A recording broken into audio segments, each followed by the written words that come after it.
Apprends comme si tu devais vivre toujours. C'est le mantra et l'objectif de ce podcast. Je vous amène avec moi à la découverte de profils et de parcours inspirants au travers d'entretiens décomplexés. Mon ambition est de créer pour vous et pour moi l'opportunité d'apprendre et de comprendre. La curiosité et l'ouverture d'esprit sont les maîtres mots. Mon nom est Pierre Barrault et c'est un plaisir que de faire ce chemin avec vous. Ce podcast est sponsorisé par l'ISC Paris, École de Commerce et de Management. Il est réalisé avec les moyens techniques du studio de podcast du campus Orléans de l'ISC, dont je suis le directeur général. Si vous aimez la colle, cet épisode ou tous les épisodes, j'ai besoin de vous. Un like, 5 étoiles, un commentaire sur votre plateforme d'écoute préférée, voilà qui m'aidera grandement, qui aidera la colle à se faire connaître. Allez, c'est parti, nouvel épisode. Bienvenue sur ce nouvel épisode de la colle. Aujourd'hui, on va parler entrepreneuriat, on va parler cosmétique, on va parler laboratoire avec Célie Troussard. Bonjour Célie. Bonjour. Alors, je le disais, entrepreneuriat, cosmétique, tout ça, ça donne des choses super intéressantes. Et très honnêtement, moi, ce qui m'a fait tilt. Alors, pour la petite histoire, on a été mis en relation via LinkedIn parce que j'avais posté quelque chose en disant tiens, je cherche des invités inspirants et c'est ton nom qui a été cité et je suis allé voir le laboratoire Nao et je me suis dit mais c'est juste génial comme truc.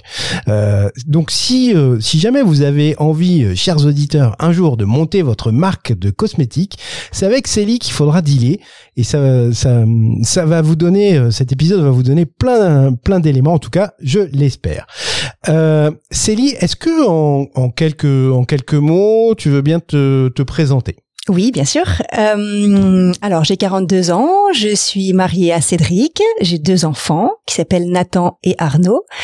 Et d'ailleurs, le nom de mon entreprise, Laboratoire Nao, vient d'un jeu de mots avec le prénom de mes 2 garçons. D'accord. Puisque Arnaud s'écrit A-R-N-O. Donc Nathan, Nao, okay. Arnaud. Ok. Voilà, ça c'est pour la petite histoire. J'ai donc. Ça veut dire que la notion de famille est un truc important dans toute cette histoire. T'as tout compris en une phrase, mais c'est vrai. C'est mon pilier, c'est ma famille, c'est mon rock, c'est mon havre de paix. C'est ce qui me fait avancer. C'est vrai. Effectivement, là on va parler entreprise. Aventure entrepreneuriale, mais si je n'avais pas eu mon mari avec moi ou derrière moi ou qui m'encourage, je pense que je ne pourrais pas avoir fait tout ce que j'ai pu faire. Ouais, et puis mes 2 garçons qui me nourrissent, qui me ressourcent. Donc tous les jours. Tous les jours, même si ouais, je suis bien sentie avec le petit rictus tous les jours. Et là, ils sont en vacances, ils sont pas avec nous, donc oui. non, mais oui. Et quand tu rentres justement du boulot, d'une journée un peu fatigante, un peu voilà, où t'es submergé, tu fais la part des choses quand tu rentres avec les enfants. Il faut que tu sois là pour eux. Eux, ils n'ont rien demandé. Donc peut-être que en plus, je vais te raconter l'histoire, mais la création de Nao il y a 10 ans correspond à la naissance de mon 2e.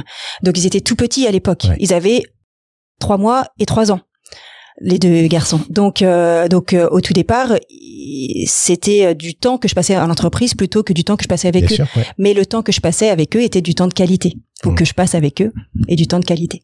J'ai créé ma première boîte le lendemain de la naissance de ma première fille. Voilà. Donc, je compatis. Tout pareil. Complètement. Et c'est vrai que dans ce contexte-là, et on le dit pas très souvent, mais être entrepreneur, justement, si t'as un compagnon, une compagne qui te suit, mais ça te donne une vraie force. Une force, une énergie, un courage. Oui, exactement. Si la personne le veut bien, est dans l'optique de t'accompagner, parce que sinon ça peut être un frein.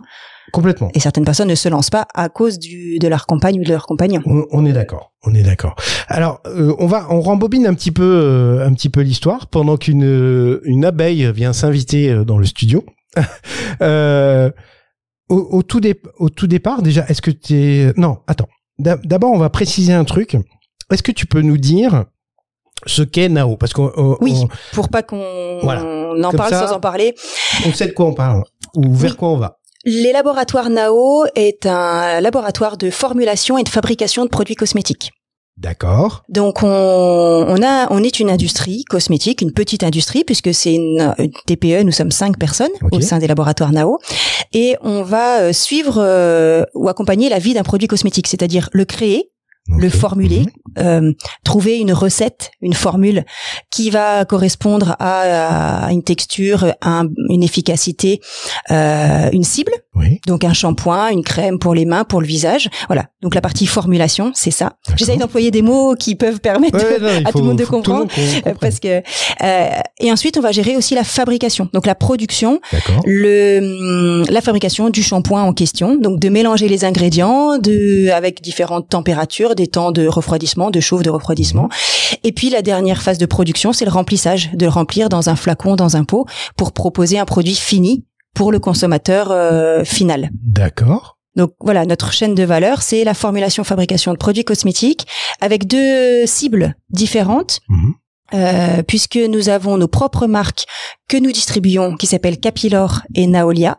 Capilor est une marque de produits capillaire et Naolia, une marque de produits esthétiques. Okay. Et donc ça, c'est quand je dis ce sont nos propres marques, c'est-à-dire que nous les formulons, fabriquons et distribuons. On s'occupe du marketing, de la communication, de la commercialisation.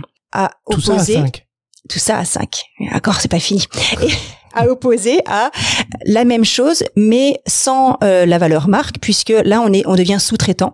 Donc on fait la formulation, fabrication, remplissage pour d'autres marques. Ça, je trouve ça génial. Voilà. Donc on est sous-traitant, on devient sous-traitant de la marque X, qui eux n'ont pas les moyens de R&D, la capacité, la matière grise pour pouvoir formuler le produit, ou qui n'ont pas les outils industriels pour fabriquer et mettre sur le marché. Eux s'occupent que du marketing, de la commercialisation, de la communication. Quand je dis que, c'est...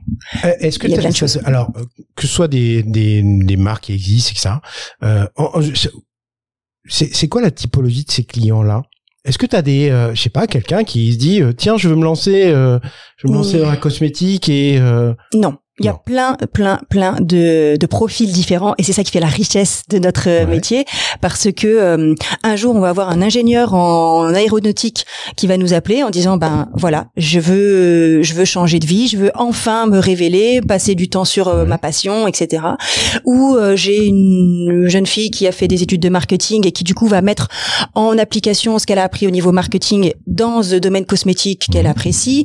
Enfin vraiment des profils très variés. On a eu quelqu'un qui évoluait dans la mécanique, on a des personnes très diverses et variées en termes de métier, d'origine ou de compétences. En fait, nous, on va accompagner ces porteurs de projets et ce qui est important de savoir, c'est ce qu'ils ont justement comme savoir-faire auparavant pour qu'on puisse les compléter, parce que peut-être à contrario ils ont déjà une très très belle expérience dans l'univers cosmétique et donc là on va leur parler beaucoup plus facilement matières premières, actifs, etc. Mais par contre ils n'ont pas la connaissance de la production et des temps de formulation, des contraintes de formulation par exemple. D'accord. Donc ça peut être vraiment des profils très variés, des créateurs ou des entreprises qui ont déjà 2, 3, 4 ans d'existence, qui nous confient leur production. On est spécialisé sur la petite et moyenne série. Donc c'est une vraie force. Alors c'est quoi une petite série pour toi? Petite série, là ça va être un peu technique, mais notre minimum de fabrication c'est 40 kilos de matière. D'accord. 40 kilos, ça représente 200 unités d'un flacon de 200 ml. Donc ça dépend du flacon, du format. Si c'est un petit 50 ml pour un visage, pour une crème visage par exemple, ça va être 800 pièces. Donc ça c'est le minimum qu'on puisse fabriquer, qu'on puisse mettre sur le marché. Et donc pour des lancements, des mini-séries, c'est tout à fait accessible. Et ensuite, on n'a pas de maximum, bien sûr, on peut aller faire des plus grandes séries. Et j'ai beaucoup de confrères qui commencent à 500 kilos. Ah oui. Quand je te dis 40 kilos pour nous, c'est une vraie différence. Voire une tonne, oui, c'est ça. Et pour beaucoup de confrères, s'occuper des petites marques ou des petites séries comme ça, c'est perdre du temps, c'est pas intéressant, c'est pas rémunérateur, etc., etc. Nous, on en a fait vraiment notre credo et notre raison d'être, c'est-à-dire faire aboutir, faire éclore le projet du client, accompagner.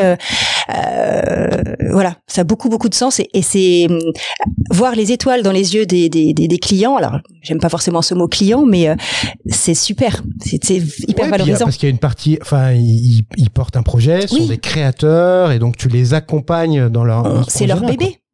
Souvent, ils ont mis soit leurs économies, enfin, du temps, de l'argent, bien sûr, et donc ils attendent de nous qu'on les accompagne au mieux, qu'on ne leur cache rien, et moi je vais m'obliger, enfin en tout cas choisir de leur montrer tous les écueils, de communiquer, de leur dire un maximum tout ce qui peut se passer pour pas qu'il y ait de problème en cours de route. Ok. T'as eu des demandes incongrues? Je sais pas, je veux faire un shampoing goût paella, j'en sais rien. Non, celui-là, non. Ne viens pas me voir si tu... Non, mais moi, j'ai plein d'idées. Déjà, à la base, j'ai une idée toutes les 2 secondes, mais... En fait, non, parce que même si la demande paraît à la base incongrue, en fait, il suffit d'y réfléchir. Je me rappelle, au début de Nao, on a une personne qui est venue nous voir et qui évoluait dans le monde des haltérophiles. Ok. Voilà, et elle nous a demandé de faire une lotion teintée pour le corps, pour les haltérophiles, pour mettre en avant leurs muscles, leurs veines, pour mettre en avant leur musculature. Exactement. Ouais. Et ils ont des concours, et donc il faut absolument pouvoir mettre en avant tout ça, avec plein de problématiques qui au départ nous paraissaient incongrues, comme tu disais. C'est-à-dire qu'ils doivent se mettre cette crème sur le corps le matin et que ça dure jusqu'à l'après-midi, puisque le concours c'est l'après-midi. Il faut pas qu'il y ait transfert sur le peignoir dans lequel ils se remettent pour garder au chaud. Il faut pas que ça colle, parce que sinon c'est tout à fait désagréable, que ça transfère non plus sur un mur ou sur une chaise pendant le moment. Voilà, donc toutes ces contraintes, en fait, au départ, franchement, ça nous a fait effectivement rigoler avec l'équipe. Et puis, c'était génial. Parce que ça nous a fait découvrir un nouvel univers et puis on a réussi ce pari avec toutes ces contraintes. C'était en plus un projet un peu technique puisque beaucoup de contraintes. On a eu l'occasion de travailler pour la cosmétique animale, des shampoings pour chiens. Cool. Bah oui. Après, c'est la même technique, la même formule. Mon chien est lavé avec des produits Nao. Non, parce que du coup, ça serait un produit. Alors peut-être, ce serait une marque. C'est pas Nao. Oui, c'est une marque en sous-traitance, mais oui, ça peut. Donc voilà, il y a il y a des choses très très très variées. On travaille sur un déo pour le corps, en termes de cible, l'Arabie Saoudite, le Moyen-Orient, les Émirats Arabes Unis. On peut faire vraiment différents types de produits. D'accord. Alors il y a une parce que pour tout te dire, Céline, moi je suis en train de me projeter. Je me dis, je vais monter une marque, une ligne. Enfin, ça va être génial. Comment est-ce que vous accompagnez aussi? Alors pour le coup, c'est un milieu que je connais pas du tout, mais dont je suis bodor. Qu'à partir du moment où tu mets quelque chose sur ta peau, où ça touche, tu vois, et tout ce qui est hypoallergénique, etc., il doit y avoir un certain nombre de normes, de tests, etc. à faire. Vous faites ça aussi? On fait ça, pas en interne, puisque du coup, on va s'appuyer sur des experts réglementaires et en plus des experts qui sont très spécialisés dans chaque type de test et chaque type de choses à faire pour pouvoir mettre sur le marché un produit cosmétique. Il y a un règlement européen qui s'applique dans le milieu cosmétique, qui est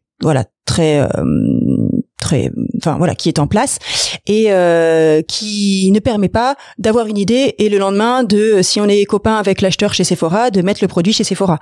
Il faut quand même montrer patte blanche. Donc tester la conservation de la formule, la stabilité de la formule dans le temps, c'est-à-dire que la formule ne déface pas ou ne change pas de couleur. Voilà. La stabilité et la compatibilité avec le flacon en fonction de la formule. Si on le met dans tel flacon, il y a peut-être des interactions. Donc ça se teste aussi. On va tester la tolérance oculaire et cutanée pour que justement il n'y ait pas d'allergie. Éviter de rendre les clients aveugles. Voilà, c'est bien. C'est important. Et puis donc ça c'est les tests minimum de base. Ensuite va arriver d'autres tests pour prouver chaque allégation qui va être écrit sur le packaging du produit cosmétique. Si on dit qu'il est hydratant, il faut avoir prouvé qu'il est hydratant et donc faire un test d'hydratation.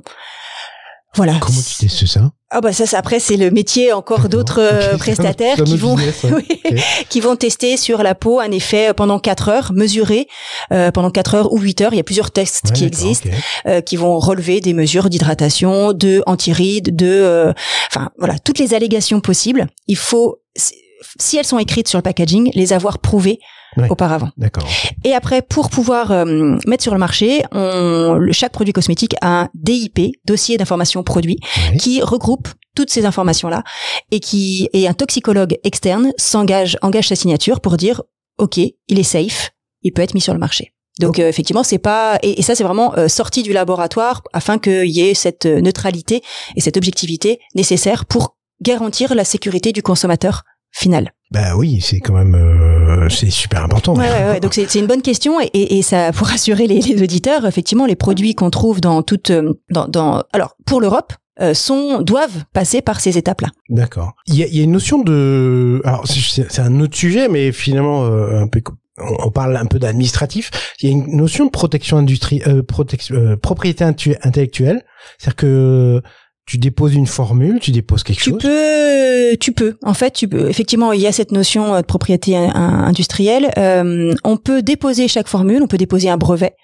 Et puis on peut choisir aussi de ne pas faire ce dépôt à l'INPI, dans le sens où si tu le déposes pas, ça reste secret, ça reste interne à l'entreprise. D'accord. Ouais. Et donc c'est un autre type de protection. Donc il y a les deux options en fonction des projets, en fonction des enjeux que tu choisis. Et en général, tes clients choisissent quoi? Alors de pas déposer. D'accord. Voilà, de garder la propriété pour eux. Le deal avec tes clients, c'est qu'en gros tu les accompagnes finalement de leur idéation jusqu'à la production, voire tu gères pour eux la production derrière. Oui. Oui, on gère la production, c'est-à-dire tu produis toi. Exact. On fabrique, on remplit et on livre on étiquette, on met en carton, on livre le produit fini, on livre des cartons, des palettes au client qui va ensuite faire la logistique. Moi, je fais pas le côté logisticien d'expédier à chaque client lambda à Brest, Nice, etc. Ok, donc je vois. Est-ce que il y a des clients qui t'ont proposé de faire des deals parce que ils sont persuadés que leur marque elle va cartonner et en te disant tiens si on faisait un partage de chiffre d'affaires? Très peu. Très peu? En fait, non, c'est pas répandu. Parce que moi, c'est ce que je vais te proposer. Là, donc non, on m'a déjà proposé d'intégrer le capital d'une marque, d'un projet. Ah oui. Donc ça, c'était chouette. Après, en général, non. Effectivement, ils nous considèrent comme un partenaire, comme un sous-traitant, mais il n'y a pas cette idée-là. D'accord, ok. Alors, on va rembobiner un petit peu maintenant, justement pour comprendre comment t'es arrivé jusque-là. Alors, j'ai ton profil LinkedIn sous les yeux, donc on peut dire que t'es passé par une école de commerce, par Schema, pour pas la citer. C'est ça, voilà. À Lille, merveilleux. Alors Lille, t'es du Nord? Pas du tout. Je suis née en Champagne, j'ai pas mal déménagé avec mes parents et je suis arrivée à Orléans pour ma 4e. Au collège d'Inois et puis donc j'ai fait l'ECG à l'époque, école de commerce et de gestion post-bac les 3 ans et ensuite je suis partie en admission parallèle à Lille pour les 2 dernières années de mon parcours. Ok. Voilà. Et donc sortie d'école. Sortie d'école, j'aurais souhaité travailler dans la cosmétique. J'avais fait mes stages dans cet univers, mais je n'ai pas trouvé à l'époque. Donc je suis allée voir. C'est un environnement hyper concurrentiel en termes de recrutement, surtout sur les jeunes diplômés. Oui, complètement. C'est-à-dire que honnêtement, une marque, quelle qu'elle soit, les très grandes marques, ils tapent dans un arbre, il y en a 50 qui tombent, c'est attractif comme secteur. Diplômés. Voilà. Ouais. Donc j'ai changé mon fusil d'épaule et je suis partie dans l'agroalimentaire. D'accord. Dans la belle école de vente qui s'appelait LU à l'époque, les petits gâteaux du groupe Danone. Maintenant c'est plus au sein de Danone, mais voilà, j'ai commencé chez eux sur le terrain en tant que responsable de secteur. Oh, c'est toi qui allais remplir les rayons? Ouais. Oh, super. Qui allais faire à 5h du matin. C'est bien. Très formateur. Ah, tu m'étonnes. C'était quand même top puisque j'étais à Chambéry. Et alors là, Et alors là, moi, j'ai adoré. Moi, j'ai les montagnes. Ça veut dire que tu peux faire du ski en sortant du boulot, ça, c'est sûr. Ouais, ou le samedi après-midi. Enfin, non, vraiment, j'ai bien aimé. J'ai fait 2 ans sur le terrain à Chambéry, Annecy. Et après, je suis revenue en région parisienne. Okay. Et après le terrain sur le côté commercial, j'ai intégré le siège pour faire du category management. Alors, vas-y, explique-moi. Pour ceux qui ne connaissent pas, moi, je sais. Category management, c'est l'étude de la catégorie et donc étudier tous le marketing mix pour voir quel est le plus pertinent à appuyer pour le marketing. Est-ce que c'est le produit, est-ce que c'est le prix, est-ce que c'est le merchandising, est-ce que c'est la promo et quelle promo par exemple au sein de la promo plutôt appuyée, est-ce que ça va être des plus 20%, plus 30%, etc. Donc étudier beaucoup de chiffres avec nos amis de Nielsen, des grandes bases de données pour pouvoir étayer et guider les directions du service marketing. Ouais. Donc ça c'est la partie analyse. L'adéquation produit-marché. Exactement. Tu sais très mieux le résumer que moi, mais donc ça c'était une grande partie analyse et une revue annuelle de la catégorie complète. Donc c'était un grand temps fort et aussi une partie comme je l'appelais, c'était entre le service marketing et le service commercial de pouvoir faire en sorte qu'ils communiquent et se comprennent. Faire comprendre au chef de produit au chef de produit Chipster par exemple que sa boîte de Chipster elle allait être trop grande pour le rayon parce que si elle faisait 20 cm, les étagères sont espacées 18 cm, ça passait pas. Voilà, c'est des petites choses concrètes comme ça, des exemples. C'était à ça que servait le rôle de catégorie manager et inversement aussi vers la population commerciale des Catman de leur expliquer et d'étayer toutes les décisions du service marketing, du chef de produit, pourquoi ils avaient développé ce produit de cette manière, etc., que ça répondait à un besoin. Donc hyper intéressant, hyper formateur aussi cette époque-là. Après, donc là ça a duré 7 ans, la totalité de mon parcours là chez Lu. Je me suis vite rendu compte que ça n'allait pas me correspondre parce que 7 ans c'est pas vite hein. Si parce que excuse-moi, mais en fait, il y a 3 ans et 3 ans, 3 ans de terrain, 3 ans non, même pas, 4 et 2. Tu as raison, c'est pas vite, mais avant, si tu veux, j'avais vraiment l'impression d'apprendre. J'ai appris énormément de choses. En tant que commercial, parce qu'il y avait des formations vraiment hyper impactantes. Moi, à l'époque, je sortais d'école, j'étais toute timide, toute réservée, fallait aller voir des chefs de rayon Leclerc qui n'en avait rien à faire. Ouais, c'est pas le milieu le plus même si on s'appelle Lu, hein. Voilà, c'est ardu quand même hein, au fin fond de la montagne. Avec mes bottes de neige là, j'en rappelle bien. Donc voilà, j'ai beaucoup appris sur moi, sur comment dépasser, on va dire, mon manque de confiance en moi. Et puis après, donc en fait, ces années-là sont passées vite parce que j'ai beaucoup appris. Et j'ai besoin d'être nourrie et d'apprendre. Quand je suis arrivée au siège dans les services catégorie management, j'ai fait d'abord un remplacement de congé mat pendant 6 mois sur une catégorie et après j'ai rejoint les barres céréalières et les biscuits. Et là, j'ai découvert encore tout un univers. Exactement. Je savais pas où j'allais parce que et une fois que j'ai fait le contour de tout ça, d'avoir un peu mieux compris tous les rouages, de se rendre compte qu'il fallait 20 réunions avec 20 personnes pour accoucher de rien du tout. Là, moi, j'ai commencé à me dire, ça me convient pas. J'ai besoin d'être aux manettes de quelque chose. J'ai besoin d'avoir un projet que je peux gérer toute seule de A à Z, ou pas forcément toute seule, mais au moins, voilà, d'être beaucoup plus pragmatique et les mains dans le cambouis, j'ai envie de dire. Et premier congé mat. Ça arrive. Réflexion, comme souvent. Et donc, ça s'est terminé par je quitte la région parisienne, je quitte la multinationale et on arrive à Orléans et je rejoins mon père en fait, qui m'a proposé de travailler avec lui dans son entreprise de cosmétiques. Ah ok. Voilà. Donc formidable. Ah ouais, quand même, il y avait un atavisme familial sur le sujet. Oui. D'accord. Oui, j'ai la chance d'être là où je suis grâce à mon père. Je le dis de manière très transparente parce que sinon je serais pas forcément là. Donc 2007. Quand même, c'est une sacrée tchatchouka hein, là, tu remets pas mal de trucs. Oui, sachant que donc mon premier, donc il avait 3 mois et mon mari à ce moment-là venait de prendre un poste pour travailler à Nîmes. Donc nous étions à Paris. Voilà, donc tout ça se décide entre mars et juillet. Nathan est né en mars et Cédric a commencé à Nîmes en juillet et fin juillet j'arrive à Orléans pour commencer mon travail aussi ici à Orléans. Donc effectivement on chamboule tout. Là c'est un gros. Mais avec le recul, c'est très très belle décision. Enfin, vraiment, qui cochait toutes les cases. C'était parfait. C'était compliqué. Ouais. Pas très simple, effectivement, au quotidien. L'organisation, c'est pas facile. Oui. Ouais. Mais c'était un deal entre nous. C'est-à-dire que s'il y avait la communication entre nous, ben ça fonctionnait bien. On se voyait tous les week-ends puisqu'on avait exigé ça, on va dire. Ouais. Donc mon mari revenait toutes les semaines et moi je descendais avec le petit bonhomme dans la poussette. Je prenais le train une fois tous les mois et demi. Mm-hmm. Ouais, on avait ce rythme-là et du coup on profitait que des bons moments. On se voyait que les week-ends, c'est formidable.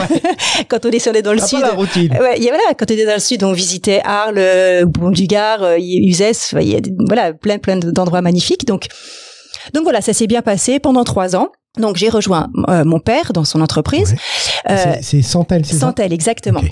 Ce qui était important. Ils font quoi? Ils faisaient. Parce que du coup, ça n'existe pas. Okay. Ils faisaient des produits cosmétiques également. Il y avait 3 entités, on va dire 3 marques, 3 domaines d'activité différents. Capilor, que j'ai racheté. D'accord. Avec Nao, à la création de Nao en 2010. Il y avait une marque de produits cosmétiques. T'as racheté une boîte à ton père ou une marque à ton père? Attends, j'y viens. Ah oui, okay. Ça, c'est une expérience, ça, je pense. Oui. Une marque de cosmétiques qui était vendue à l'export et des produits, des petits parfums pour les enfants sous licence. Okay. Qui étaient vendus en grande distribution. Donc vraiment 3 canaux de distribution en plus différents. Donc moi, je les rejoins en tant que sur le côté commercial et marketing parce que ça correspondait à mes compétences. Et c'était important pour moi parce que je voulais avoir construit ma légitimité par ailleurs. Oui, j'ai jamais voulu faire de stage avec chez mon père, parce que je voulais ne pas lui devoir quoi que ce soit. Voilà, je voulais me construire par moi-même et ma première expérience. Non, exactement. Ma première expérience professionnelle, c'est non, je pars ailleurs, je vais voir autre chose, etc. Même si la solution de facilité aurait pu être d'aller chez lui. Mais vraiment, voilà, une volonté de vouloir me construire par moi-même. Là, il me propose ça répond à mes compétences, ça répond à mes envies, et donc je viens et on passe 3 années très bien, parfaites, j'allais dire.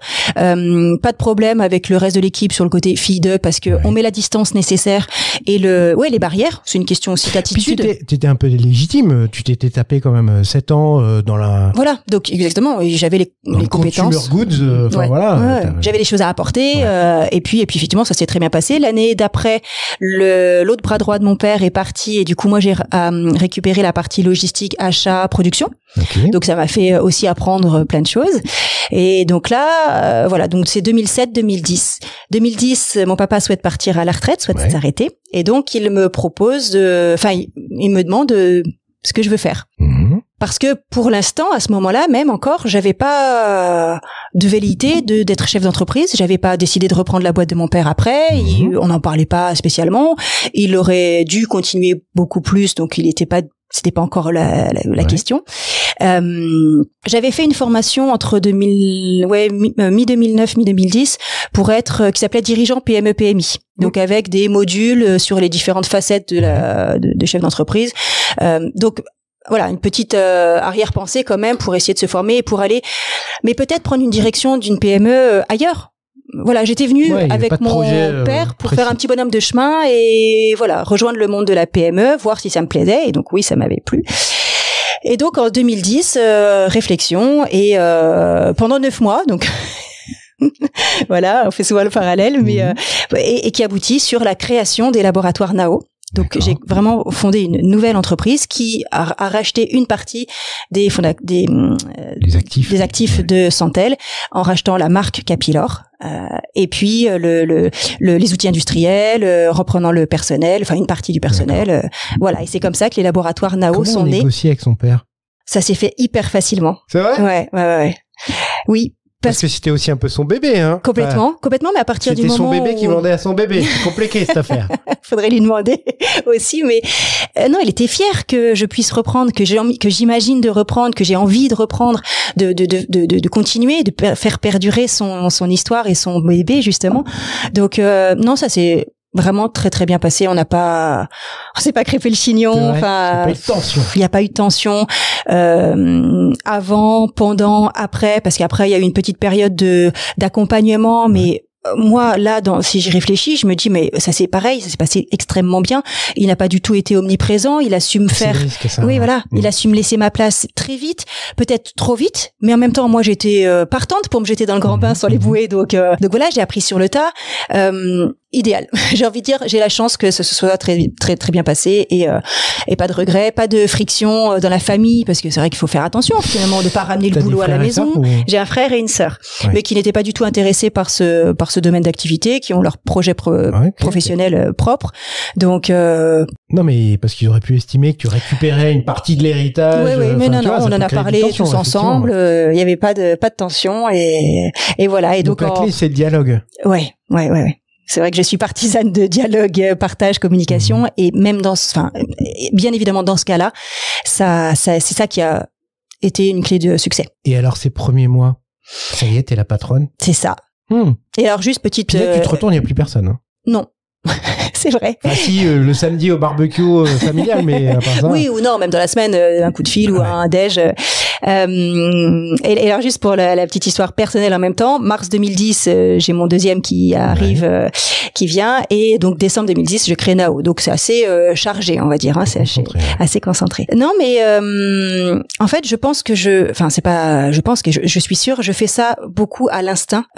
C'est ça qui me dirige, qui me fait avancer, et j'ai pas forcément mentalisé ou projeté fait des scénarios, fait des films, etc. Et donc je prenais les choses au fur et à mesure et avec du bon sens. En tout cas, j'ai essayé d'user du bon sens. Et voilà, pour moi, c'était pas des montagnes insurmontables. C'était chaque chose après l'autre, d'avoir ma stratégie, mon plan, mon business plan, de dérouler petit à petit, de pas vouloir tout faire en même temps parce que j'avais pas le temps, l'argent ou les ressources humaines pour le faire. Et finalement, l'histoire m'a donné raison parce que effectivement, j'aurais peut-être pu aller plus vite, j'aurais peut-être pu lever de l'argent, j'aurais peut-être pu, etc. Mais moi, mon envie, c'était d'y aller tranquillement, et depuis 10 ans, on a franchi. En autofinancement. Oui. Alors après j'ai été accompagnée par la BPI, j'ai les banques de manière classique, mais j'ai fait aussi un crowdfunding à un moment donné. D'accord. En 2015 ou 2016. Donc ça, c'était intéressant aussi comme expérience. Au moment du lancement, on a fait un énorme lancement pour une TPE, pour la TPE que nous sommes, qui était le lancement d'une gamme de coloration capillaire, donc sous la marque Capilor. On a bossé pendant 3 ans sur ce projet, donc vraiment de R&D pur au départ, avec la création d'une formule et avec des contraintes très très fortes pour mettre sur le marché quelque chose d'innovant. Donc tout un parcours de gestion de projet qu'on n'avait pas encore expérimenté avec l'équipe, très très formateur, et je sais plus ce que je voulais dire. Sur le crowdfunding. Oui, voilà, c'était pour la partie mise sur le marché de la coloration capillaire qu'on a utilisé le crowdfunding. Et ça a marché? Oui, ça a marché. On a pu lever 40 000 euros à ce moment-là. C'est pas mal. Ouais. Et puis après, effectivement, c'est de l'argent qui coûte un peu plus cher que la banque ou que BPI, évidemment, mais à ce moment-là, ça a été utile, ça a fait le travail. On a pu rembourser tranquillement après, et ça nous a bien aidé dans l'histoire du lancement. Puis, enfin, ça dépend comment tu l'as monté, mais du crowdfunding dans cette optique-là, ça veut dire que finalement, tu vas chercher les clients avant de produire. Oui, alors c'était pas des préventes, c'était pas des préventes, c'était des prêts. La forme il y a plusieurs formes de crowdfunding. C'est du crowdlending. Alors. Voilà, exactement, pour être précis. Du coup, ce qui nous a permis de mettre en place des actions commerciales et marketing, mais aussi de se faire connaître. Ça, c'est un outil de notoriété qui était intéressant. Alors, avec un biais, alors ça c'est plus pour partager une autre expérience, qui est de dire souvent ces plateformes elles te permettent effectivement de communiquer, mais elles vont pas communiquer à ta place, et elles vont pas t'amener 10 000 personnes sur ton projet. C'est-à-dire que c'est en grande partie toi qui dois le faire. Il y a un épisode précédent de la call avec Karen Mayalevi, qui a lancé une marque éco-responsable, en tout cas, de produits éco-responsables, une bouilloire notamment. Ils ont créé une bouilloire en crowdfunding, et elle l'explique très bien. C'est-à-dire que c'est à toi d'aller chercher les futurs clients. La plateforme de crowdfunding, elle va pas, ou crowdlending, elle va pas le faire pour toi. Elle te donne juste les moyens de le faire. Donc faut faire attention à ce biais. Donc tout en autofinancement, Et ça, donc ça, c'est 2010, c'est ça? 2010, la création. 2010, tu prends les rênes. Voilà, exactement. Donc, après, que te dire, c'est quoi tes grandes angoisses à ce moment-là? Ou tes craintes ou La crainte, c'est la crainte de ne pas pouvoir assurer pour l'équipe de laquelle je suis en charge, de pas assurer financièrement et de pas assurer leur salaire à la fin du mois. C'est ça la plus grosse crainte. Et aujourd'hui aussi. Tu as charge d'âme. Hein. Exactement. Même si on est une petite équipe, et plus particulièrement parce qu'on les connaît très intimement, j'ai envie de dire. Moi aujourd'hui, c'est toujours ma crainte, c'est toujours mon leitmotiv, voilà, c'est ma plus grande angoisse. Mais à côté de ça, la plus grande joie, c'est de pouvoir les faire monter en compétences. Ma plus grande envie, c'est de partager avec elles, c'est de transmettre, c'est de faire évoluer. C'est-à-dire que c'est 100% féminin. Oui. Ça dépend des moments, mais aujourd'hui, c'est 100% féminin. D'accord. Ouais, on défend le girl power. Ah ouais, je vois ça, ouais. Mais non, mais les messieurs sont les bienvenus, évidemment. Mais dernièrement, c'est 100% féminin. Okay. Donc voilà, c'est formidable et là, j'ai le sourire quand je pense à mon équipe parce que moi toute seule je sais rien faire. C'est bien en face de moi, elle sourit. Moi toute seule je sais rien faire. C'est vraiment avec Diane, Audrey, Jody qu'on va pouvoir ensemble proposer des produits capillaires de qualité, qu'on va pouvoir fabriquer, qu'on va pouvoir créer des formules. Je m'appuie. Ça me semble tout petit comme équipe quand même. Oui, mais efficace. Non, c'est pas ce que je voulais dire. Excuse-moi. Parce que vous traitez énormément de sujets. Oui, mais donc ça veut dire que déjà toutes tes collaboratrices aujourd'hui, elles sont multitask, multi-compétences. Oui, c'est une force et c'était une volonté d'être polyvalent parce qu'effectivement, en plus avec un petit nombre, ça veut dire que quand il y en a une qui est malade ou qui est en congé, il faut que l'autre puisse prendre la relève. Voilà. Donc ça a été surtout sur les 3-4 dernières années une volonté de pouvoir bien matcher, de faire suivre chaque personne. Par exemple, Audrey qui s'occupe aujourd'hui de tout ce qui est logistique, ordonnancement, planification, administration des ventes. Elle s'est formée sur le tas avec Diane, responsable R&D et de production, pour pouvoir fabriquer. S'il y a personne d'autre qui puisse fabriquer le batch de 300 kilos de shampoing cheveux colorés, Audrey saurait faire. Voilà, elle y va. Et ensuite, on a aussi beaucoup écrit de procédures. Donc ça, c'est le BPF qui nous les impose pour la production, les bonnes pratiques de fabrication, qui doivent écrire tout ce qu'on fait. Tout ce qu'on fait doit être écrit et donc on doit pouvoir. Donc ça nous a aidé. C'était un gros travail pour juste 1, 2, 3 personnes, mais en même temps ça nous aide parce que ça nous permet d'avoir un papier qui est référent et de dire s'il y a telle personne qui est absente ce jour-là, on sait faire parce qu'on va suivre notre procédure. Donc effectivement très multitâche. Après moi mon rôle c'est de veiller à ce qu'elle ne soit pas débordée et sur-sollicité. Donc je pilote ça pour alléger certains moments quand il y a une suractivité sur un sujet. Et puis après quand même chacune a son rôle. C'est cyclique comme activité dans l'année ou pas? Non, c'est plutôt régulier. D'accord. Et puis en plus j'ai envie de dire que des fois ça peut être les deux activités marque propre ou sous-traitance peuvent des fois prendre un peu le pas l'une sur l'autre, mais du coup les deux nourrissent les deux moments de l'année, tous les moments de l'année. Donc non, il n'y a pas de saisonnalité forte. L'intérêt alors c'est une vraie question, il n'y a pas de sous-entendu ou quoi que ce soit derrière. Quel est l'intérêt d'avoir sa marque propre? De pouvoir... Dans ta configuration, oui. s'entend. L'intérêt, c'est de pouvoir aussi innover pour soi et pas simplement pour les autres. Ouais. Parce qu'on a plein d'idées. Il y a plein de nouvelles matières premières, d'actifs qui peuvent, qu'on a envie que Diane, quand elle rencontre les nouveaux fournisseurs, donc ma responsable R&D, se dit mais tiens on pourrait faire tel nouveau produit, etc. Des fois, si on n'a pas de projet en sous-traitance pour les exploiter, c'est top aussi de pouvoir le faire pour nous-mêmes, avec nos marques Capillar et Naolia. Donc ça, c'est un vrai intérêt en termes d'innovation. C'est aussi un bon terrain expérimentation sur par exemple le crowdfunding, on aurait pu l'expérimenter sur la partie sous-traitance, sur un domaine de production, d'équiper un laboratoire, si on aurait pu le faire. Enfin, en tout cas voilà, et puis de défendre aussi une marque, de travailler sur le côté distribution, commercialisation. Après c'est pas simple, hein, parce que par exemple pour parler un peu de l'histoire de Capilor et de Naolia. Naolia, donc, j'ai repris Capilor et Naolia, c'est moi qui l'ai créé en 2015. D'accord. Voilà, parce qu'on avait beaucoup, à l'époque, on ne vendait Capilor qu'aux grossistes professionnels de la coiffure, donc qui eux-mêmes revendaient aux coiffeurs. Et ces grossistes avaient aussi une clientèle d'esthéticiennes, d'instituts de beauté. Et donc, ils avaient des demandes de produits esthétiques et pas que capillaires. D'accord. Et donc, c'est comme ça qu'on est venu à créer cette marque Naolia de produits esthétiques pour répondre à une demande. Donc, on a une gamme plus courte que sur le capillaire, mais on a déjà 70-80 références à proposer. Et c'est pas court quand même. Non, on couvre pas tous les segments, c'est pour ça que j'ai voilà, mais oui, on couvre le visage, le corps. Sur le corps par exemple, on a travaillé sur le modelage et sur l'épilation, mais il y a plein d'autres segments. Le minceur par exemple, on n'a pas du tout travaillé. Et puis les ongles, le soin des ongles. Voilà, donc Naolia c'est ça. Et ça veut dire que si je veux acheter Capilor ou Naolia, je peux pas moi un particulier en direct. Alors mais attends, je suis en train de raconter l'histoire et donc la réponse c'est oui maintenant, mais avant non. Okay. Donc Capilor et Naolia c'était réservé aux professionnels jusqu'à l'année dernière.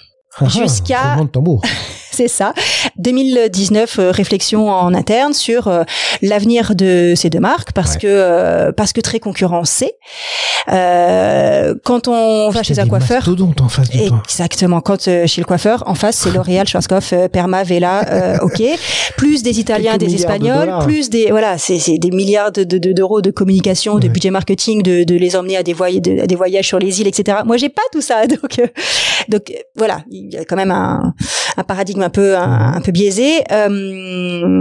Aussi au niveau de la distribution, beaucoup de concentration, donc des rachats, des chaînes qui se font de plus en plus nationales, etc. Alors que nos clients étaient plutôt des indépendants jusqu'à maintenant. Oui. Donc quand je réfléchis à l'avenir de mes clients, est-ce que demain je vais pas perdre l'ensemble de mes clients parce qu'ils se feraient petit à petit racheter.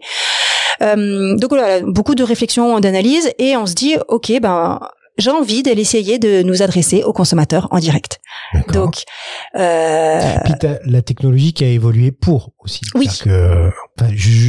Excuse-moi, j'avance un peu l'histoire, mais je pense que vous êtes allé vers du e-business et de la vente en ligne. Exactement. On a réfléchi, est-ce que une boutique physique pouvait être intéressante? Est-ce que, on est effectivement vite arrivé à la conclusion du e-commerce. Et le choix a été de partir avec Amazon en termes de distribution pour nos produits Capilor et Naolia. Oui. Okay. Pour une question de financement. Parce que à l'époque c'était plus facile de pouvoir et plus rapide de pouvoir créer une boutique sur Amazon, avec surtout l'élément de décision était le taux de notoriété et de comment pouvoir toucher un consommateur ou 30 millions de consommateurs, alors que moi avec un site internet marchand Capilor ou Naolia, là je vais ramer et j'aurai un budget de comment ça s'appelle, de marque, voilà, exactement, SEA que je n'avais pas. Je vais clairement pas les moyens de mettre ça en place. D'où ce choix. Alors au départ, quand j'ai écrit ça, j'ai dit non, c'est un gros mot pour moi, Amazon. c'est pas voilà, ça frictionnait. Pourtant, à Orléans, ils sont pas très loin. Oui. Mais peu importe, parce qu'on n'en voit même pas forcément à Saran quand on fait des expés pour chez Amazon. Donc voilà, effectivement, ça frictionnait un peu, ça allait un peu à l'encontre de mes valeurs. Et puis finalement, après, en creusant un peu et en comprenant comment ils travaillaient, Amazon aide les PME pour pouvoir toucher le plus grand nombre de consommateurs. Et à partir du moment où tu comprends ça, tu te dis, OK, alors, je parle pas du côté commission qu'ils prennent, etc. Et mon objectif sera de sortir d'Amazon. Mais c'est ça. Mais ils nous permettent. Je suis un pro Amazon. Je sais que ça va en défriser quelques-uns, notamment Carole, si tu nous écoutes. Voilà. Je suis un pro Amazon. J'aime Amazon. Et effectivement, il y a plein de consommateurs qui disent ne pas aimer Amazon et qui consomment et qui achètent parce que c'est tellement facile, rapide. Le lendemain, on peut avoir le truc qu'on n'a pas envie de se déplacer en magasin, etc. Il y a quand même plein d'avantages. Donc, mais c'est super intéressant là, parce que moi qui ai une vraie âme d'entrepreneur, tu vois, finalement, même quand je te disais tout à l'heure, tu t'es lancé dans les e-business, je n'envisageais même pas cette solution. Donc c'est super intéressant. Donc t'as ouvert une boutique. A priori, ça doit pas être très compliqué. En plus, t'as les produits. Oui, j'ai l'avantage de tout avoir et d'être fabricant moi-même. Donc en plus, je peux gérer. Ouais. Et j'ai l'avantage aussi de ne pas avoir encore de prix consommateur, de positionnement prix. Ouais, okay. Donc j'ai pu le créer, on va dire le positionner à ma guise pour pouvoir couvrir les frais Amazon. Oui. Alors fallait bien sûr, j'ai fait une étude de marché pour voir quels étaient les prix des concurrents, etc., etc. Mais en tout cas, ça me permettait de mieux gagner ma vie. Ouais, tu rognais pas sur ta marge. Exactement. Puisque auparavant, je vendais à des grossistes qui vendaient eux-mêmes à des coiffeurs ou à des particuliers. Donc voilà, il y avait un effet prix intéressant. Mais oui, même moi au départ, j'avais pas du tout pensé à Amazon, mais c'est en travaillant sur le projet et en écrivant différentes hypothèses avec l'équipe, on a réfléchi à plein de choses et voilà, finalement Amazon, on a éprouvé toutes nos idées avec des avantages et des inconvénients, voilà, dans tous les sens, en termes de temps, d'argent, de ressources. Et finalement, Amazon était le meilleur candidat pour pouvoir répondre à notre objectif à court et moyen terme. Le long terme, il va être un peu différent. Ouais. Mais en tout cas, à court et moyen terme. Et ce sur quoi on s'est aussi appuyé sur une agence spécialisée dans le langage, j'allais dire Amazon. Yes. Pour pouvoir apparaître sur les recherches. Oui, et pour pouvoir créer le store, la boutique sur Amazon, pour pouvoir créer les fiches produits. Oui, complètement. Je ne connaissais pas du tout l'existence. Enfin, si t'es contente de. Oui, c'est Artefact qui nous a accompagnés l'année dernière. Donc c'était juste pendant le confinement. Donc bon, ça nous a un peu retardé, mais c'est pas grave. Okay. C'était le bon moment pour le faire, puisqu'en plus nos professionnels ont été fermés pendant toute cette période-là. Les coiffeurs n'étaient pas considérés comme essentiels à l'activité du pays. Exactement. Ce que je trouve inadmissible. Il y a beaucoup de Français de Françaises qui ont souffert pendant cette période. C'est pas possible. Donc voilà. Je sais. Donc on a pu lancer la boutique le 15 juin 2020 avec nos produits et puis incrémenter de plus en plus de produits. Donc là, je crois qu'on a je sais plus d'ailleurs, on doit avoir 150 produits disponibles sur Amazon, que les produits non professionnels, c'est-à-dire dits de revente, un shampoing, un soin ou un lait après épilation dans la partie esthétique, un dissolvant, pas des choses dont le professionnel a besoin d'appliquer lui-même pour pas que le client ait le cheveu cramé, bousillé, etc. Oui. Par exemple, des colorations, des oxydants qui font une réaction chimique sur le cheveu. Tu prends un risque d'insatisfaction client. Voilà. Donc ça, je l'ai pas mis je le réserve toujours à mes professionnels. Donc j'ai continué de conserver mes professionnels et de cibler, d'ouvrir à une nouvelle cible de particuliers, parce que souvent en plus j'avais la remarque, mais nous, est-ce que je peux acheter ? Non, c'est réservé aux pros. Alors que maintenant, ça nous permet d'avoir cette double cible. Alors, t'es pas obligé de répondre, mais est-ce que ça a marché ? Oui. Ça marche. Je peux pas dire ça a marché. C'est en train de fonctionner. Mais juste pour un peu de storytelling. Oui.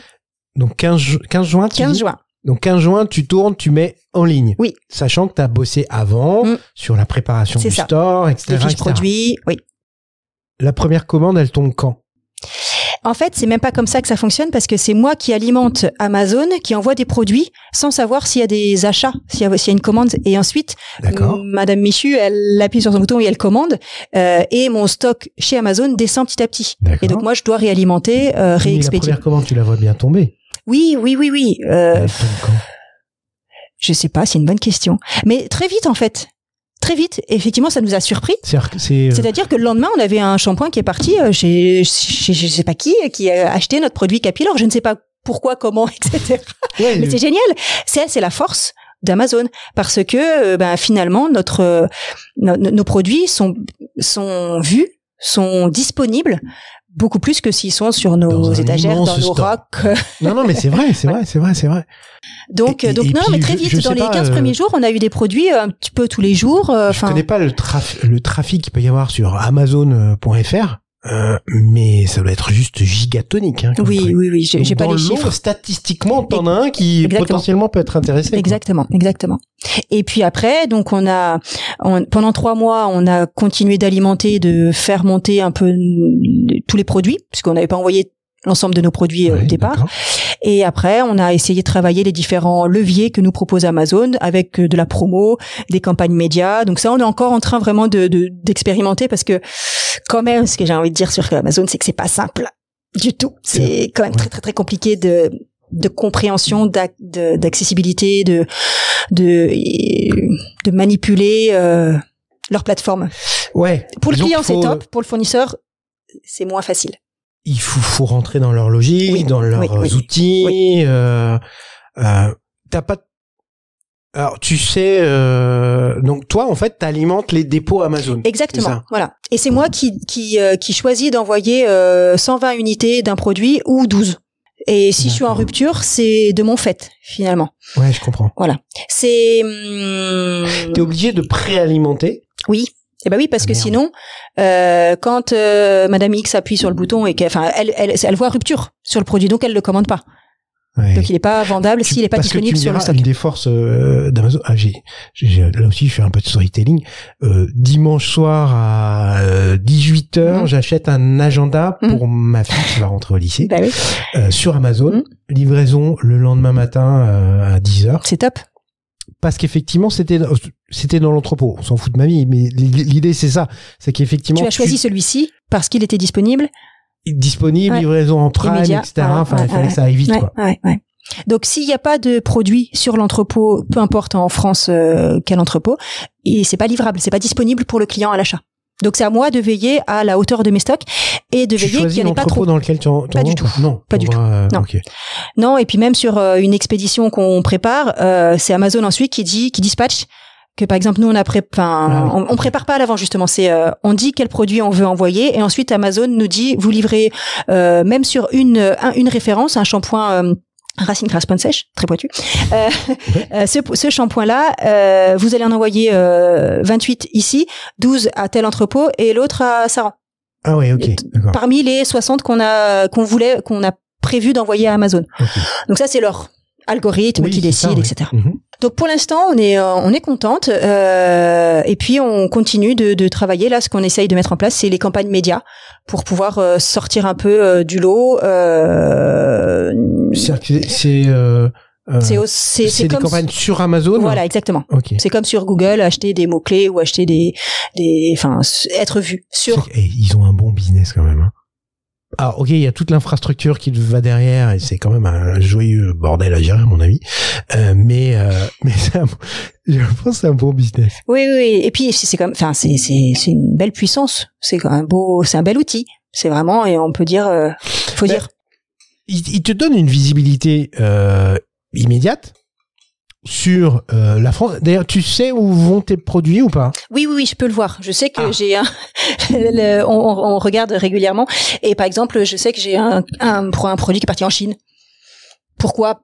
Je ne sais pas. Non, mais t'imagines la probabilité, toi, toute seule, avec tes petits bras musclés, que tu vendes un shampoing en Chine, elle est à zéro. Hein. Elle est à zéro. Et donc, avec Amazon, j'ai au moins une possibilité. Donc oui, je peux voir. Après, on n'a pas beaucoup de données marketing sur le consommateur. Ouais. On y garde tout. Ça, c'est... C'est pour ça que moi, l'étape suivante, c'est de pouvoir créer mon propre site marchand. Alors, en réalité, j'en ai déjà un, mais qui est réservé aux professionnels. Donc lui, il faut s'identifier, prouver qu'on est professionnel de la coiffure ou de la beauté, et ils peuvent acheter. Et donc de pouvoir faire le parallèle pour le particulier. Donc assez rapidement, j'aimerais pouvoir le mettre en place pour proposer les deux, parce qu'il y a quand même des gens anti-Amazon, donc ce serait dommage, dommage. Carole, hein, si tu nous écoutes, voilà. Carole, essayez nos produits quand même. Ça serait dommage de pas pouvoir cibler ces personnes-là, et donc voilà, l'objectif c'est de créer mon site marchand. Après, ça pose d'autres soucis, c'est-à-dire que derrière toute la logistique. Oui, mais la logistique, on l'a. Aujourd'hui, on envoie des colis qui partent tous les jours aussi. Oui, pour un shampoing, 2 shampoings. Alors pas pour autant, c'est une autre logique que d'envoyer une palette, quoi. Mais c'est pas grave, ça c'est un autre problème. C'est pas un problème. C'est pas insurmontable. Voilà, c'est ça exactement. Là aujourd'hui, j'ai Audrey qui prépare les commandes. Si on a un rythme petit à petit qui s'élève sur les expéditions quotidiennes des produits unitaires, voilà, on mettra en place une autre organisation, peut-être une autre personne, une embauche à la clé. Enfin, moi je ne souhaite que ça. Et tu disais effectivement la proximité. Alors sur cette logique-là, en utilisant Amazon, t'as pas forcément le contact clients. Oui. Par contre, t'as les les clients pas contents qui te remontent des trucs, non? C'est vrai. Ah oui, ils disent pas quand ça leur plaît, mais ils leur disent quand ça leur plaît pas. Ouais. Ça, a priori, ça marche pas mal aussi. Oui, les avis clients. Ouais. C'est important, c'est vrai. Ouais. Et alors, l'inconvénient d'Amazon, si je passe un message aussi, c'est que il y a des commentaires qui restent, les commentaires surtout négatifs, restent même s'ils datent de il y a 4, 5, 10 ans, alors que le produit a évolué. Ouais, si t'as changé ton truc, ton modèle, exactement, etc. Exactement. Par exemple, il y a des commentaires qui donc sont sur nos produits que maintenant nous on vend, oui, mais qui ne nous appartiennent pas parce que c'était vendu par un autre il y a, je sais pas, 7-8 ans, et donc le consommateur, sans le savoir, qui lit ça, va croire que c'est nous et ne va pas acheter le produit. Ouais, je comprends. Alors que ça n'a rien à voir. Mais je peux pas les contrer, on peut pas les enlever. Ça, ils sont présents, ils restent. Et bon, c'est la force aussi de pouvoir guider le consommateur quand on regarde côté client. Ok, alors pour résumer, t'as une belle boîte, tu produis, tu crées, tu produis, tu vends sur tes propres marques. Et deuxième activité, tu crées, conçoit, accompagne, produit pour compte de tiers. Exactement, t'as tout compris. Ok. Ouais. Demain, premier projet, site web B2C. Exactement. Est-ce qu'il y en a d'autres des projets? Ensuite, c'est de continuer de développer notre offre en sous-traitance, notre portefeuille de produits en R&D. Tous les ans, on se met à des projets en interne sur étoffer notre portefeuille. Par exemple, l'année dernière, on a travaillé sur la R&D sur une gamme pour les cheveux, puisqu'on est expert capillaire. De par Capilor, on a cette expertise capillaire que peu de confrères ont. Quand on nous sollicite, c'est vrai que on est un peu les seuls, enfin pas que nous, mais à travailler le cheveu, connaître ses problématiques, connaître les actifs qui vont répondre aux problématiques. Donc en sous-traitance, ça c'est aussi une différenciation forte, cette expertise capillaire. Et donc l'année dernière, on a travaillé dans le capillaire, les cheveux bouclés, frisés, crépus. Parce que c'est une grosse demande.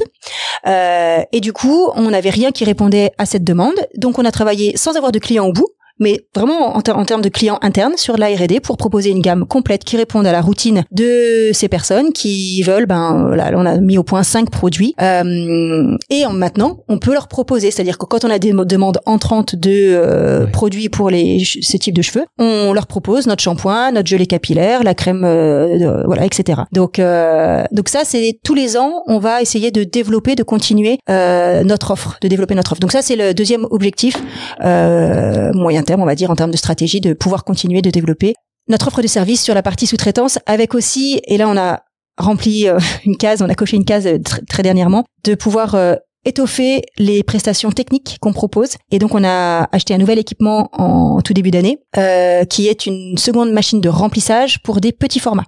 Quand on remplit des flacons ou des pots, mais des flacons, jusqu'à maintenant on allait au plus bas à 100, jusqu'à 100 ml. Et là on a une machine qui nous permet de remplir à partir de 3 ml. De 3 ml jusqu'à 100 ml. D'accord. Donc ça permet de faire beaucoup plus des petits formats d'huile, qui est beaucoup demandé aujourd'hui, 30 ml, 50 ml sur le marché. Je t'ai perdu? Non, pas du tout. Non, en fait, je reste toujours sur mon idée de, waouh, mais est-ce que je montrais pas une ligne de cosmétiques, etc. Et je me dis, dans la série accompagnement, conseil, etc., ça fait 15 minutes là, on parle d'une nouvelle expertise que tu as, qui est comment monter une boutique sur Amazon. C'est-à-dire qu'en fait, finalement, tu peux couvrir le scope de l'idée jusqu'à la distribution. C'est vrai, et aujourd'hui, je le mets pas en avant. Ben non. Oui. Oui. Tout à fait. C'est un truc j'ai tellement de choses à faire, j'ai plein d'idées dans ma petite tête, mais pas forcément le temps de faire tout ça. Mais oui, c'est vrai que c'est pour ça, vu qu'on a nos propres marques, on connaît cette problématique, et justement nos porteurs de projets, les marques qu'on accompagne, ça les intéresse fortement qu'on partage notre expérience. Donc peut-être que je le mets pas en avant, je le vends pas comme prestation, mais en tout cas nos contacts apprécient parce qu'on sait de quoi on parle. Et c'est souvent, ça fait la différence. Pourquoi ils nous choisissent ou pas? Il y a le relationnel, le contact. À compétences égales, ils vont comparer les prix, les capacités techniques, etc. Mais souvent, ce qui fait la différence, c'est c'est le relationnel. C'est pourquoi ils choisissent de bosser avec nous. Et puis, le relationnel, c'est d'avoir pu les aider, leur faire comprendre tous ces écueils, comment les éviter. Et puis, nos conseils moi, d'entrepreneur, de ce que j'ai rencontré, de comment on a galéré sur tel ou tel épisode et comment faire. Alors, c'est notre humble avis, notre humble expérience, mais ça les intéresse. Tu m'étonnes. Ok. Effet, alors on l'a vu, effet Covid, la bascule, on va dire, sur un petit peu retardé, mais peu d'impact. Sinon, extraordinaire. Ah, je t'ai choqué là. Bienvenue dans un monde meilleur. Super. En fait, on a dû produire du gel hydroalcoolique. Yes. On a pu produire du gel hydroalcoolique et dès le premier jour, le 16 mars, je crois, l'année dernière. 16 mars, c'est l'annonce de Macron. Le 17, c'est le confinement qui commence. On commençait à fabriquer du gel hydroalcoolique. Et alors là, on est rentré dans une phase hyper active. Alors que le reste de la France était complètement au ralenti, donc assez bizarre en termes de ressenti. Mais Diane, Audrey et moi, parce que alors là c'était vraiment l'équipe resserrée, on était au boulot et on produisait du gel hydroalcoolique, fabrication, remplissage, étiquetage et expédition. Et on a servi par exemple l'hôpital d'Orléans et j'en ai des frissons là à t'en parler, j'ai la chair de poule parce qu'on avait une mission d'apporter de ce gel hydroalcoolique à l'hôpital d'Orléans, après à différents EHPAD partout en France. En fait, il y a une vraie chaîne de solidarité qui s'est mise en place et donc le secteur cosmétique a pu aider. L'État a dit OK, les entreprises, il y a un parallèle à faire. Les entreprises cosmétiques peuvent aider la filière biocide. D'habitude, c'est pas notre métier. On peut pas.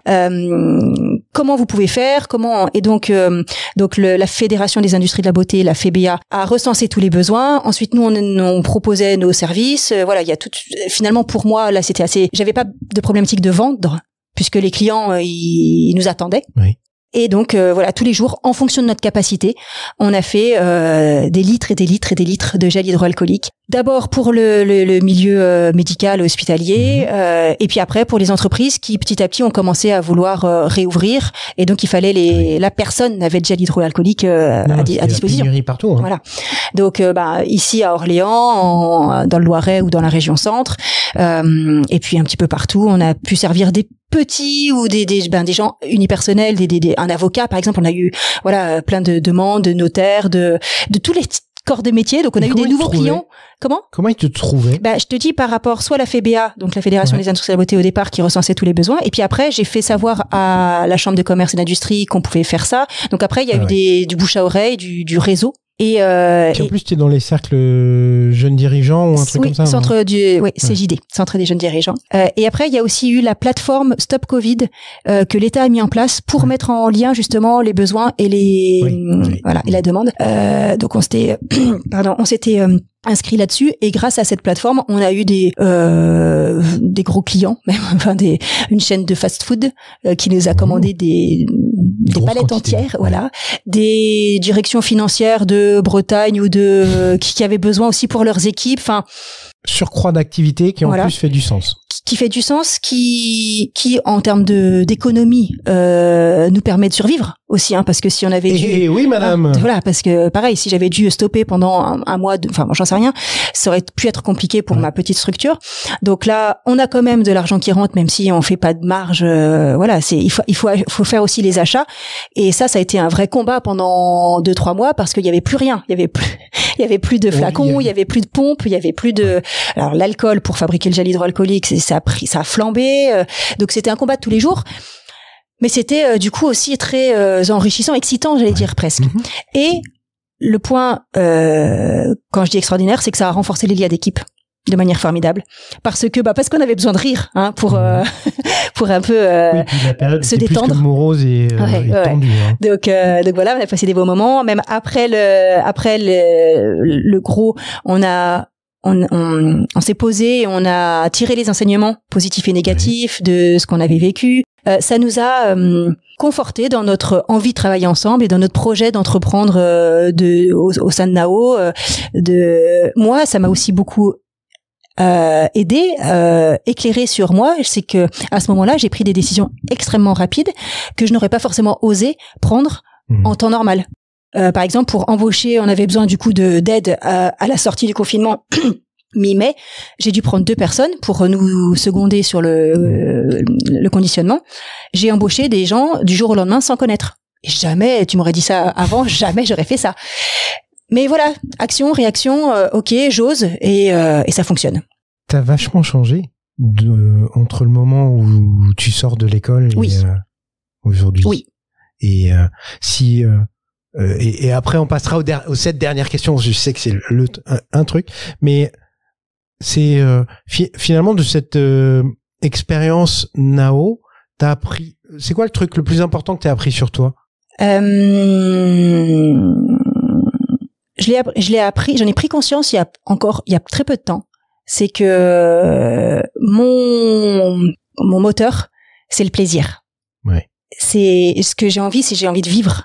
J'ai envie de liberté, donc quand je dis plaisir, tu vois, d'autres entrepreneurs vont te dire, c'est gagner de l'argent. Non. Moi, c'est plaisir, et c'est plaisir pour moi, pour ma famille, pour mon mari, mes enfants, mais plaisir de mon équipe, c'est le bien-être, c'est aller au travail avec envie et bonheur, et apprendre, c'est partager, voilà. Et ça, j'en ai pris conscience, encore assez récemment, grâce au CJD que tu as évoqué tout à l'heure, qui me permet de faire un parcours sur moi-même, vraiment un peu de développement personnel, un peu d'accompagnement, et de prendre conscience à quoi tu fonctionnes, à quoi tu avances.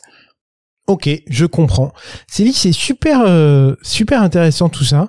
Puis le coup d'Amazon, je l'avais pas vu venir, donc ça c'est encore mieux. C'est super intéressant aussi. Ça me donne plein d'autres idées.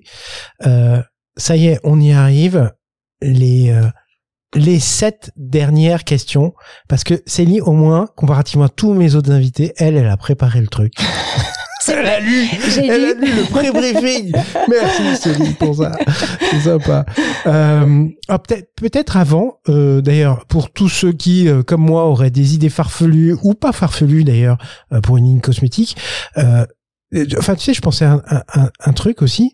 C'est la cohorte de tous ceux qui se réclament influenceurs et qui se disent sur ma marque, est-ce que je créerais pas, tu vois, je les connais même pas les influenceurs d'ailleurs, mais est-ce que je créerais pas mon propre truc? Je sais pas, ça peut être un plan. Justement, tous ces gens-là qui ont envie, ou les gros d'ailleurs, Jonathan, parce que moi je suis pote avec Jonathan Zrien, c'est un de mes camarades de promo, qui est le PDG de Clarins. Si t'as besoin de trucs, tu peux contacter Célie, enfin appelle-moi, je te mettrai en contact. Merci. Mais justement, comment on te contacte? Alors sur LinkedIn. Tu l'as cité au début tout à l'heure, sur LinkedIn, c'est le meilleur moyen. On communique beaucoup, on raconte ce qu'on fait, parce que en fait, on fait plein de choses bien, mais avant 2-3 ans, on ne le disait à personne. Donc j'ai beaucoup aimé. Je travaille avec Stéphanie, qui est une formidable personne, qui m'a raconté une petite anecdote qui dit, c'est comme de faire de l'œil à... Attends, c'était quoi l'expression exactement? C'était comme de faire de l'œil dans le noir. Ah oui, dans le noir. À quelqu'un, qui te plaît, mais dans le noir. Enfin voilà, en gros, tu fais des choses formidables, mais si tu le dis pas, personne ne peut le savoir. Donc maintenant, on communique, on met en avant ce qu'on met sur Nao, ce qu'on fait, ce qu'on peut faire, donc sur LinkedIn pour nous contacter, sinon par mon adresse mail qu'on pourra aussi partager, et vous un petit coup de fil. On a un formulaire de contact sur notre site internet. Donc ils expriment leurs demandes et rapidement, Jody ou moi, on les recontacte. Et ensuite, on échange, on tire le fil, on voit comment on peut les accompagner, co-construire, développer. Et juste parce que je l'ai même pas dit, mais notre leitmotiv, je sais pas comment on dit là, notre why, c'est créateur de bonheur. C'est mignon, c'est joli. Créateur de bonheur. Pour aider les porteurs de projets à faire naître, justement, à transformer du rêve à la réalité, pour faciliter le quotidien des marques, ou bien même pour créer un petit moment de bonheur dans la salle de bain avec un lait après épilation ou un shampoing. Voilà, donc ça s'applique pour toutes nos actions. Créateur de bonheur. Mais j'adore. Célie, dis-nous, quel est ton mot préféré? Optimiste. Optimiste, ouais. Voilà. Moi, c'est ça qui me caractérise, même dans dans ma personnalité, c'est je suis positive, je suis optimiste et enfin voilà. Faut, et ça sert à rien de s'inquiéter avant que ça n'arrive. Un entrepreneur, ça doit être optimiste, hein, parce que sinon on n'y va pas. Tu vas pas. Déjà, tu vas pas à la base, c'est vrai. Tu vois, là, j'ai un petit problème de cheville. Tout à l'heure, je vais faire une radio. Bon, ça sert à rien de s'inquiéter, c'est savoir si c'est cassé. Si c'est cassé, bon, on avisera. Si c'est juste une foulure, une entorse, et ben dans 3 semaines, dans 3 semaines, je peux partir à la montagne. Donc c'est ça mon objectif. Donc pour l'instant, je me concentre sur je peux partir, je vais le kiné pour me mettre en état. Mais on trouvera une solution. Exactement. Quel est le mot que tu détestes? Mensonge. D'accord. Faut pas te mentir. Non. Et tous ces dérivés comme tromperie, duplicité, sournoiserie. Dans le business, ça t'est arrivé? Pas tellement. Après, c'est manque de transparence, manque de franchise. C'est pas tout à fait la même chose. On dit pas certaines choses. Voilà. Et par exemple, un contrat qui s'arrête du jour au lendemain. Mais pourquoi? Alors que tout se passe bien, etc. On peut se parler. C'est quand même. Le résultat aurait été le même, mais l'effet aurait été quand même. Le ressenti. Le son ou le bruit que tu aimes? Le rire des enfants. Et plus particulièrement de mes enfants. Le rire. Ok. Non, ok, je valide. Ou le bruit de la nature, des oiseaux, du vent dans les arbres. Non, mais les enfants, c'est bien. Mais bien. Voilà, c'est un peu les 2 thèmes, quoi, qui va m'intéresser. Et la notion de bonheur, enfin, ouais, je plus sois. Le son ou le bruit que tu détestes? Et ben là, à la base, j'avais pas trop d'idées.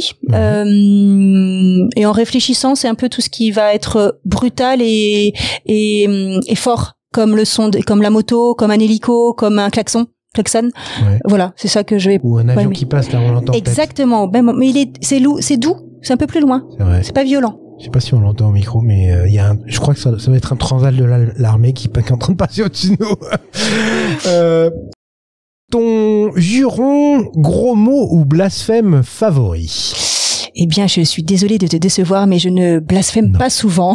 Je ne jure pas à tout bout de champ. Ce n'est pas dans ma manière de parler. Mais du coup, sinon, j'aime bien sacre bleu, 1000 millions de 1000 sabords. Tu vois, ce genre d'insulte à la capitaine Haddock. Mais je les utilise pas en vrai, donc j'ai pas de réponse à ta question.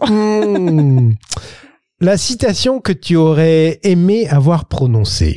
Alors là, j'en ai 2 qui me viennent en tête. C'est si je ne perds jamais, soit je gagne, soit j'apprends, de Mandela. Voilà. Et la deuxième, c'est ils ne savaient pas que c'était impossible, mais alors ils l'ont fait. Mark Twain. Et ça me caractérise aussi pas mal. Alors c'est marrant, je suis un fan de citations, c'est pour ça aussi que je pose cette question. C'est la seule citation d'ailleurs, qui est encadrée quelque part chez moi. Dans mon entrée, tu arrives chez moi, il y a ça dans mon Impossible entrée. Là, ouais. Bah, j'aime bien aussi la citation que tu as mis pour ton podcast là. Apprends comme si tu devais vivre toujours. Ça me parle. Ouais, toujours. Enfin, ça me parle. Ouais, c'est. Je pense que on est à peu près sur le même mode. C'est-à-dire que on a besoin d'apprendre. C'est ce qui nous fait bouger aussi. C'est-à-dire la notion de plaisir, mais il y a du plaisir à apprendre, à découvrir. À se jeter dans l'inconnu. Ouais, à sortir de sa zone de confort. Exactement, sortir de sa zone de confort. C'est exactement ça. Dernière question. Si Dieu existe, qu'aimerais-tu, après ta mort, l'entendre te dire?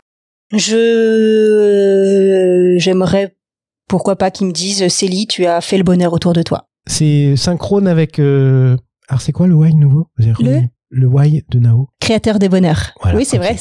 Non, mais. Oui, t'as raison. C'est même avec le divin, tu vois, on touche au divin. Ok, Célie, un grand merci pour ce temps, ce partage, toutes ces expériences. Je souhaite plein de bonheur, c'est le cas de le dire, à Nao, à Célie, au Na et au O de Nao aussi. Merci. Voilà. Cédric, c'est ça? Cédric, mon mari. Cédric, ouais. Bah, attends, moi oui, tout le monde, hein. Non, attends, il y a pas de raison, puis s'ils sont restés jusque là, c'est qu'ils t'aiment vraiment. Merci à tous de nous avoir écoutés et on se retrouve très vite pour un nouvel épisode. C'est lui le mot de la fin. Merci à toi, merci pour ce beau moment de partage. Bye bye. Ciao. Au revoir. Bravo, vous avez tenu jusque là. Si cet épisode vous a plu, vous pouvez le partager avec tous vos amis. Point important, abonnez-vous à La Colle sur votre plateforme de podcast préférée pour obtenir dès leur sortie les nouveaux épisodes. Mais aussi et surtout, laissez-moi un commentaire pour me dire ce qui vous a plu, ce qui vous a déplu, les trucs à améliorer et, je l'espère, vos encouragements. On se retrouve très vite pour un prochain épisode de La Colle.